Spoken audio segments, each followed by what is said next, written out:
இயேசு ஆறுதலின் தேவன். என் உள்ளத்தில் வாங்கப்பா, எங்கள் குடும்பத்தில் வாங்க, எங்களுடைய காரியத்தை மாற்றி எங்களுக்கு ஆறுதல் செய்யுங்க அப்படி கூப்பிடுங்களேன். அவர் உதவி செய்வார். நீங்கள் அவரை தேடி வேறு எங்கே போகண்டாம், பணம்லாம் செலவு பண்ண வேண்டாம். இப்போவே இங்கேயே இயேசுவே நீங்கள் ஆறுதலின் தேவன்னு சொல்கிறாங்க, என் வாழ்க்கையில் ஆறுதல் தாங்க, இந்த வியாதியை குணமாக்கிருங்க, என் குடும்ப கஷ்டத்தை மாற்றுங்க, எங்களுக்கு ஒரு ஆறுதலுக்காக இந்த அற்புதத்தை செய்யுங்கன்னு கேளுங்க. ஆண்டவர் செஞ்சிருவார். நான் விசுவாசிக்கிறேன். உங்கள் கூட சேர்ந்து நான் ஜெபம் பண்ணட்டுமா?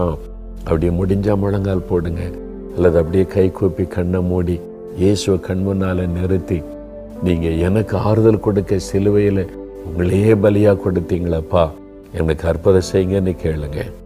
தகப்பனே, இதோ இந்த பிள்ளைகள், இயேசுவே எனக்கு ஒரு ஆறுதல் வேணும், இந்த வியாதி சுகமாகணும், கஷ்டங்கள் நீங்கணும், கண்ணீர் துடைக்கப்படணும். மனவேதனையோடு பாதிக்கப்பட்ட உள்ளத்தோடு ஜெபிக்கிறாங்க.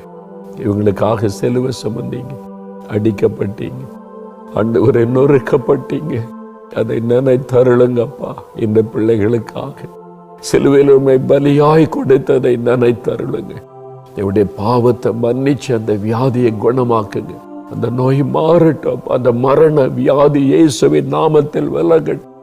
ஆஸ்துமா வியாதி, கேன்சர் வியாதி இயேசுவின் நாமத்தில் விலகட்டும். பாதிக்கப்பட்ட சிறுநீரக சுகம் அடையட்டும், கல்லீரல் சுகம் அடையட்டும், இருதயம் சுகம் அடையட்டும். அற்புதம் செய்யுங்க. நான் என்ன பாவம் செய்தனோன்னு கலங்குறாங்களப்பா, பாவத்தை மன்னிச்சு அவங்களுக்கு அற்புத சுகம் கொடுங்க ஆண்டவரே. குடும்பத்தில் இருக்கிற வறுமை மாறட்டும், கண்ணீர் துடைக்கப்படட்டும், வேதனைகள் நீங்கட்டும். அவங்க ஆறுதல் படைத்த ஒரு அற்புதத்தை செய்யுங்கப்பா. இன்றைக்கு செய்யுங்கப்பா. இன்றைக்கே ஒரு மாற்றம் இந்த வீட்டுக்குள்ள வரட்டும், அவருடைய வாழ்க்கையில வரட்டும்.